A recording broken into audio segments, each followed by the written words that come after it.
petty theft or stealing a candy bar from 7-Eleven. We must ask ourselves, why do we think allowing criminals to do the same thing over and over again with no consequences will ultimately lead to upright and moral behavior on their part? How many crimes does one individual commit before they are brought to justice? We need to get beyond the idea that those who commit criminal acts are not responsible for their own actions. We must hold individuals accountable for their behavior. It's the responsibility of every citizen to live law-abiding lives and contribute to the betterment of our community. Cruel and unusual punishment is not when a criminal suffers discomfort in the hands of justice.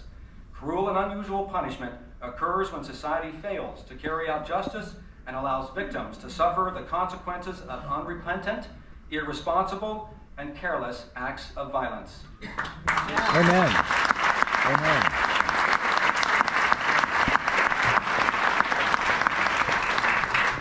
It's time to overturn these misleading public safety propositions and truly make our community safe. Despite all this, the Morgan Hill Police Department continues to function at the highest level of professionalism, working to keep our communities and our community and our residents safe. And while I may be biased, Chief, I believe the Morgan Hill Police Department is one of the finest law enforcement agencies around. Amen.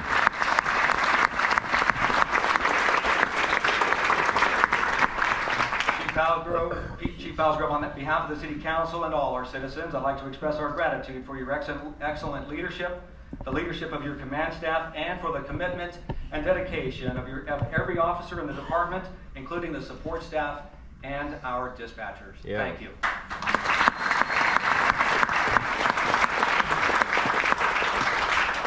I'd like to introduce Chief Baraka Carter. Is Chief Carter here? And I'm 1 for 7 now.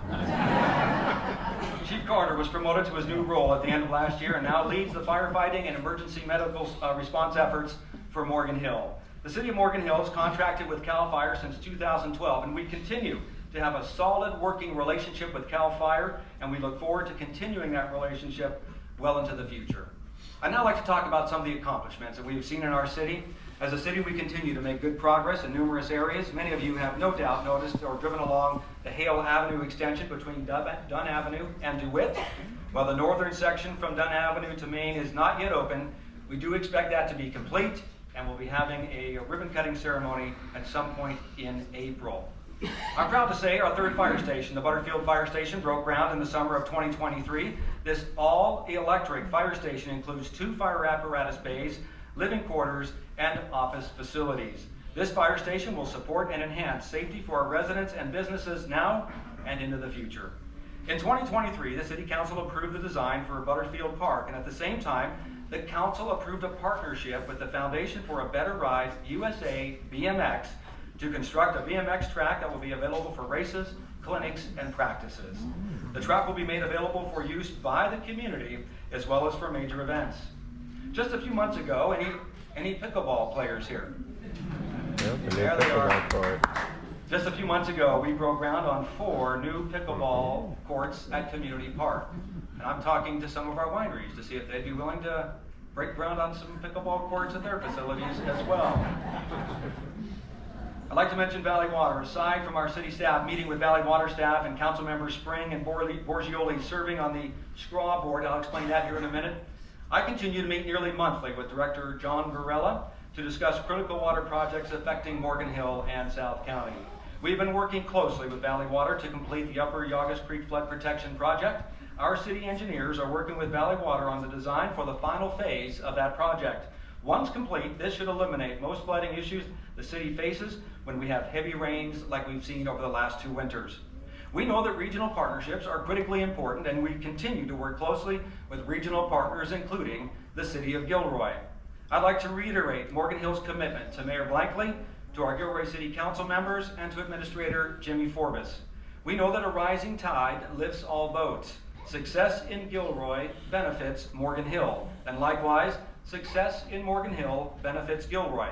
We are committed to the ongoing success of South County. While Gilroy ranks number 7 and Morgan Hill number 9 in the population category in Santa Clara County, collectively, South County represents 110,000 people. We are 4th only to San Jose, Sunnyvale, and Santa Clara. I guess if you combine all of North County, they represent 1.8 million. So they still have, but at that point, we're number 2.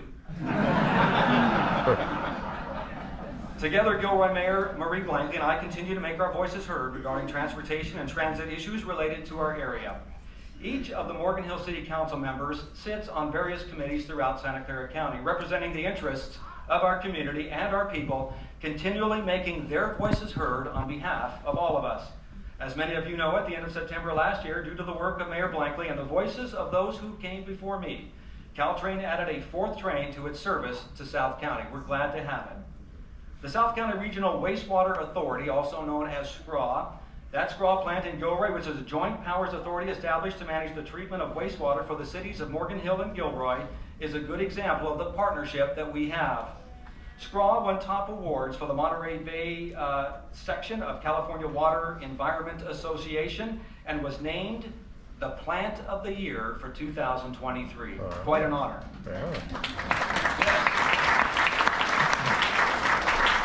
I say if you're going to collect wastewater, you might as well be the best you can be at. I got a great phrase to say afterwards. With all these pastors here, I think I'll pass on what I'm going to say. The Plant of the Year Award recognizes accomplishments in compliance, innovative practices, cost effectiveness, and superior plant performance in small, medium, and large categories. Through Morgan Hill and Gilroy's partnership with Valley Water, we were able to complete the South County Recycled Water Pipeline Project. This effort expands the service to more customers, as well as completes 3.5 miles of newly installed pipeline to serve as a backup. I guess you're talking about wastewater, you gotta have backup. To the existing, I could go on all day with these. To the existing system of enhancing the reliability of the entire recycled water system. Recycled water will continue to be the way of the future. In spite of the expanded operations and the excellent leadership by those at the SCRAW plant, there are still limitations on the amount of water that we can recycle. In my meetings with Director Varela, I continue to talk with him regarding other recycled water options for South County, including a water pipeline from outside our area. Chris Gioni and I actually recently spoke with officials from San Jose about this very topic. I will continue to have these conversations with whoever, whenever that opportunity arises. The SCRAW plant in Gilroy is an example of what can be done when cities and agencies come together to solve problems. The opportunity to address the growing concern of water supply and sustainability lies before us, and I believe we can and we will come together to solve this problem. I'm glad to say the City Council affirmed the decision by the Planning Commission, are you ready for this? To adopt the conditional use permit and design permit for none other than Chick-fil-A. Wow. Yeah, pickleball people and Chick-fil-A.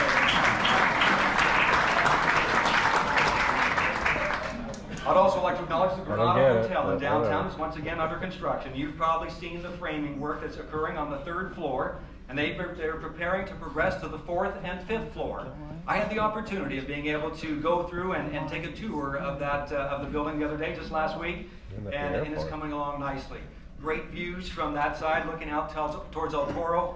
And Frank, I know that you probably weren't supposed to know this, but Alfonso let me get out onto the, and when we walked along the edge there in front of the building, taking pictures, it was a blast. Yeah. Cal OSHA is going to be paying you a visit next week.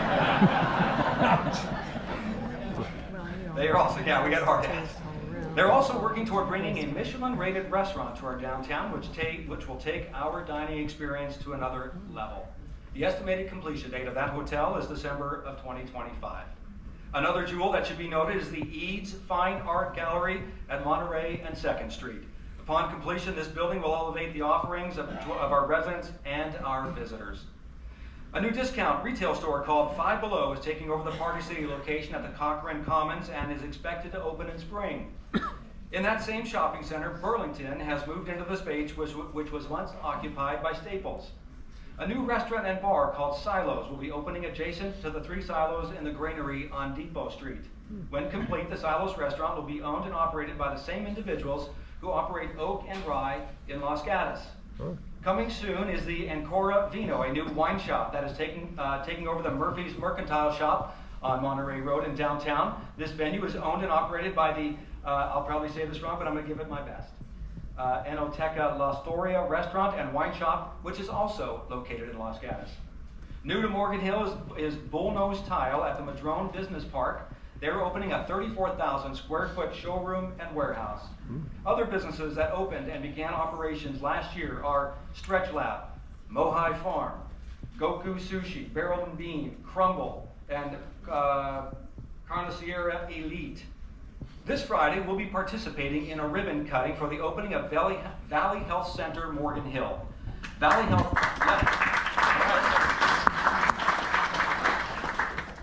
Health Center Morgan Hill is a culmination of collective efforts from the County of Santa Clara, Santa Clara Valley Healthcare, community partners, and stakeholders past and present. VHC Morgan Hill will include cardiology and family practice. And on behalf of the City Council, the staff, and the community, I'd like to thank the County of Santa Clara and Supervisor Sylvia Arenas for this investment that is sure to make a critical difference in our community. Yes. You may have noticed the construction project at the corner of Monterey and Cosmo. This project is the Voices Language Academy. This bilingual immersion school frequently ranks as the top performing California schools for mathematics. The campus is made of modular units that are being constructed off-site and then will be assembled on-site in late summer or early fall. Once completed, the 350 students who are currently attending locations all over the city will finally have a place that they can call home.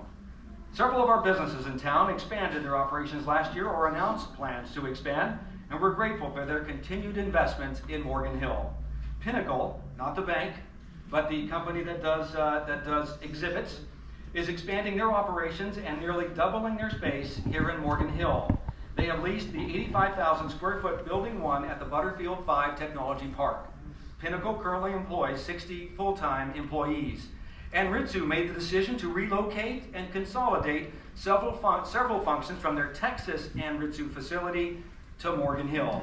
This added 24 new full-time jobs, bringing Anritsu's employment to 388 employees. Golden State Assembly has added 40,000 square feet of new manufacturing space.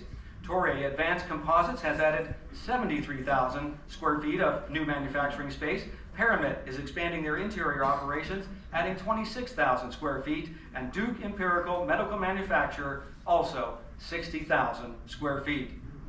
While it's important to inform you of the expansion efforts of our companies and the new businesses and retail operations that want to be part of our community, we must also address the housing expansion that everyone sees around town.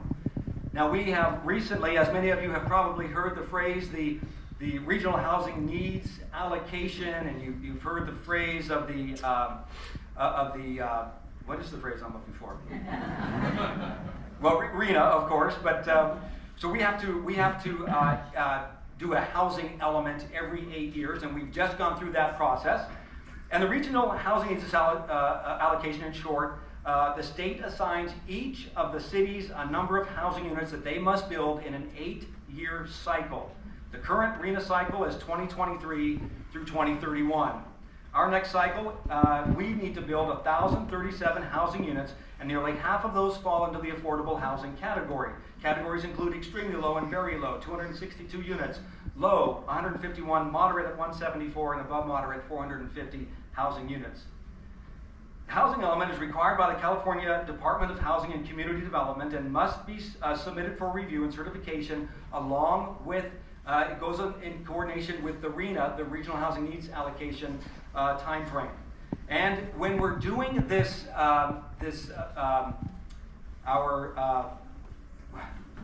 housing element, thank you. When we're doing our housing element, when that has been submitted, and we submitted ours back in January of 2023, it was finally certified in November. But during that time frame from which you actually submit it until the point at which it's certified, the opportunity for builder's remedy applications exist. So a builder can come in, well, during that time and say, hey, we're submitting an application. We're going to build 260 townhouses on that lot right there. And we really can't stop them. We actually, by law, have to process that application. We can't say no. And so what happens then is and for us in Morgan Hill, we have had 4 builder's remedies applications. And there will be some in the community who will tell you that this doesn't really exist, but the fact is it does, and we have to deal with it. Now, we can say at some point sorry, we're not going to pursue this. They can take us to court, we can take them to court, but the fact is, if we go to court and we lose, then we will potentially have to pay a fine of $10,000 per housing unit. 260 townhouses, should we lose, is a cost of $2.6 million to our community. So it is something we have to contend with, we've got to deal with it, we've got to talk about it, and we are required by law to process those applications.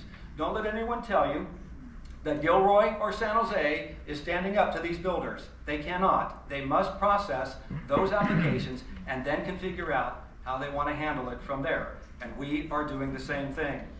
To address the housing shortage, a number of legislative laws have changed our landscape. Over the last 3 years, 130 bills have become laws. All 130 related to housing. 56 of those bills were made law this past October. Some of those laws, for instance, for 100% affordable housing, AB 2334 is a 100% density bonus. So in other words, if on an acre of land we said we will allow 24 housing units to be built, AB 2334 says they can actually double that to 48. In 2019, AB 1763 amended the state density bonus law to allow 100% affordable housing developments unlimited density within 1/2 mile of a major transit stop or high-quality bus corridor. And for your information, the state has now deemed Monterey Highway, Monterey Road, Monterey Street, a high-density transit corridor. Wow. So, you see what we're facing based on these state laws. Several bills that remove all parking requirements. So in other words, if a 100% affordable housing project comes into the city and they say, we want to build a housing, say 200 units, and they build it within 1/2 mile of our train station, they do not have to provide any parking. Now, if they build it along Monterey Road, which is now considered a high-quality transit corridor, they don't have to provide parking. So you can see the dilemma we face and the frustration as council members that we have to deal with when these types of things happen. New laws also override our height limitations, and so a housing project can come in and say, we're going to build, a 100% affordable can say, we're going to build 5 and 6 stories tall, and we can't stop them. So those are the things that we're dealing with. We also expect an onslaught of more bills this year as well.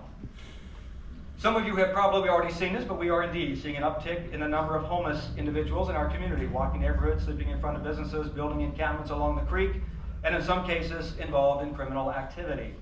The City of Morgan Hill is committed to keeping our community clean and safe, while at the same time providing services and resources to our unhoused residents. Through many partnerships with the county, our faith community, nonprofits, as well as public and private landowners, we have created one of the most successful housing and homeless programs in our region.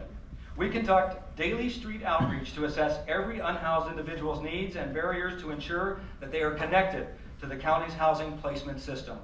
We require affordable units from every new housing project. In collaboration with the Compassion Center and Morgan Hill Bible Church, we offer a safe parking program. Depending on the residents, this could be anywhere from 8 to 30 people at a given time. Participants receive meals and support to provide some stability while they are waiting for permanent housing. Thanks to Community Christian Church and their steadfast volunteers during severe weather periods, we offer a cold weather shelter program to ensure people are safe from the elements. Working closely with the Edward Voss Prado Foundation and the Morgan Hill Unified School District, we work with families to help them meet basic needs and prevent homelessness through the rental assistance provided by the county, Destination Home, St. Vincent de Paul, and many local parishioners and congregation members.